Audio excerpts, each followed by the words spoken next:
দল চালানো হচ্ছে নবান্ন থেকে, এখানে প্রশাসন বলে কিছু নেই।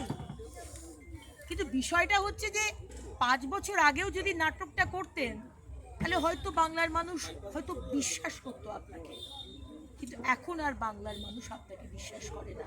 সেই মমতা ব্যানার্জি কি হলো যে 2005 সালে পার্লামেন্টের ফ্লোরে একগুচ্ছ কাগজ ডেপুটি স্পিকারের মুখে মেরেছিলেন, প্রতিবাদ করেছিলেন যে বাংলাদেশ থেকে অনুপ্রবেশকারী মুসলমানরা ঢুকছে।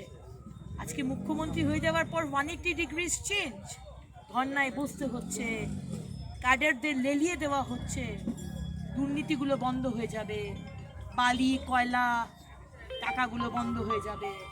আমার এরিয়াতে পশ্চিম বর্ধমান, পূর্ব বর্ধমানে প্রত্যেক বালির গাড়ি থেকে 4,000 টাকা উঠছে।